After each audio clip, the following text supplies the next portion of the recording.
Imagine for a moment your life as a story you are writing day by day. Each choice you make, from the seemingly insignificant to the monumental, is a sentence, a paragraph, a chapter in this ever-unfolding narrative.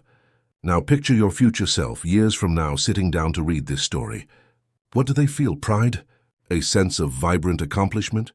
Or a quiet, lingering regret for the paths not taken, for the times you chose the comfort of the familiar over the call of your potential? The sentiment that your future self will be super grateful you didn't settle is not just a catchy phrase. It is a profound psychological truth and a guiding principle for a life of fulfillment. It is the recognition that the person you are destined to become is relying on the decisions you make today. Settling is the silent thief of potential. It rarely appears as a dramatic, catastrophic failure. Instead, it creeps in subtly, disguised as practicality, realism, or the avoidance of conflict.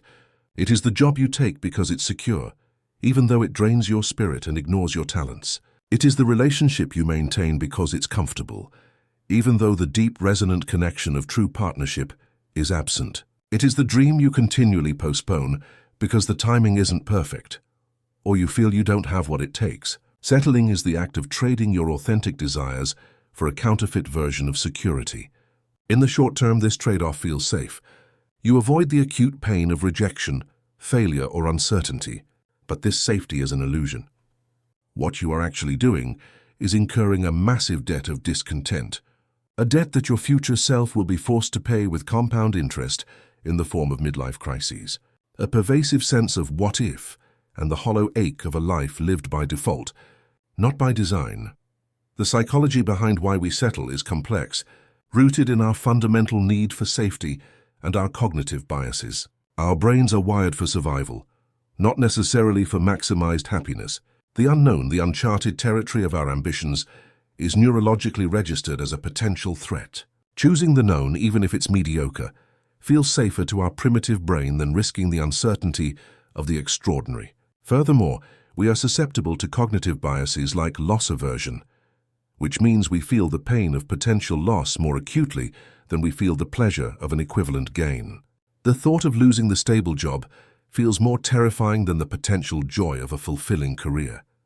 We also fall prey to the endowment effect, where we overvalue what we already have, the current relationship, the current situation, simply because it is ours, making the idea of letting go to reach for something more feel foolish. Understanding these internal mechanisms is the first step toward disarming them. You must recognize that the voice telling you to play it small is often not the voice of wisdom, but the voice of fear masquerading as prudence. To stop settling is to begin a conscious, deliberate practice of choosing courage over comfort. It is to engage in an ongoing dialogue with your future self. This is a powerful psychological tool. When faced with a decision that tempts you to settle, pause and project yourself forward 5, 10, or 20 years. Visualize your future self with as much detail as possible. See the lines on their face, the light in their eyes. Now have a conversation. Explain to them why you are choosing the easier, safer path today. Tell them, I decided to stay in this role that doesn't challenge me because I was afraid I wouldn't succeed in the one I truly wanted. Or, I chose to remain in this emotionally distant relationship because I was scared of being alone. See how your future self receives this news. Do they nod with understanding, or do their shoulders slump with a sigh of resigned disappointment?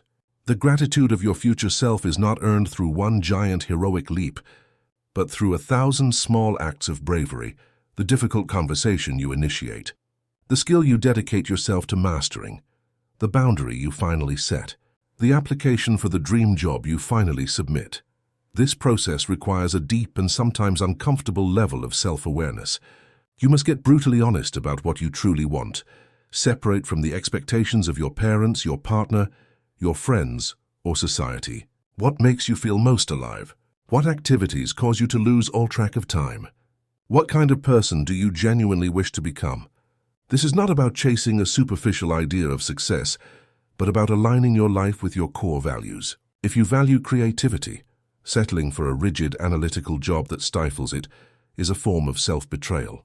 If you value deep connection, settling for a relationship of convenience is a starvation of the soul. Your future self is grateful not for fame or fortune, but for integrity, For the life you built being a true reflection of the person you are deep inside, it is also crucial to redefine what not settling means. This is not a prescription for a life of relentless, stressful striving or perfectionism. That is merely another form of prison. Nor does it mean you should abruptly quit your job or end your relationship at the first sign of friction. The opposite of settling is not reckless upheaval. It is conscious engagement. It means you stay in your job, but you start taking night classes to build a new skill. It means you stay in your relationship, but you commit to having the honest, vulnerable conversations needed to rebuild a deeper connection. It means you acknowledge your current reality while actively working step by step to build a bridge toward your desired future. The gratitude your future self feels is for the momentum, for the direction, for the fact that you never fully gave up on yourself, even when progress was slow.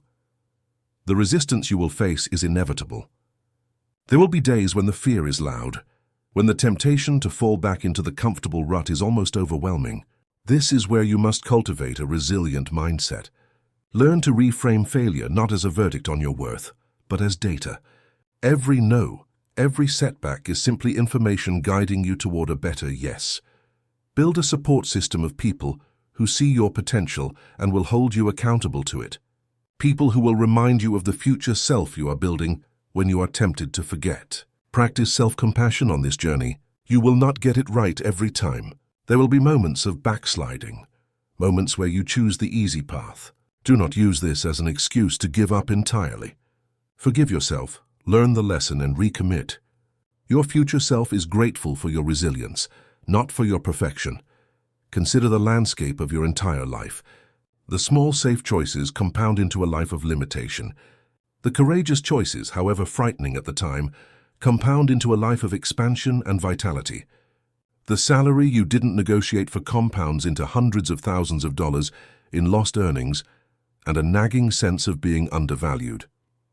The difficult conversation you avoided compounds into a relationship of quiet resentment and distance. Conversely, the risk you took on yourself compounds into unshakable self-confidence. The boundary you set compounds into relationships built on mutual respect. The passion you pursued compounds into a legacy you are proud of. Your future self is not a stranger. They are you with the benefit of hindsight, looking back on the tapestry of your life. They see the direct line between the courage you muster today and the freedom, joy, and peace they experience tomorrow. They are the one who reaps the harvest of the seeds you choose to plant now. When you are in the grip of fear, paralyzed by the risk of reaching for more, remember that you are making a decision not just for today, but for all the days that follow. You are writing a story, and the main character, your future self, is desperately hoping you will not write them into a corner of compromise and quiet desperation. They are hoping you will give them a story of adventure, of growth, of authenticity. They are standing there in your future, smiling with profound gratitude, because you, in this present moment, had the courage to listen to the whisper of your own potential over the roar of your fears. You chose to believe that you were meant for more, and you took the steps, however small, to make that belief a reality. That is the greatest gift you can ever give yourself. A life where, when you finally meet that future you, the only thing you feel is a proud and resonant thank you.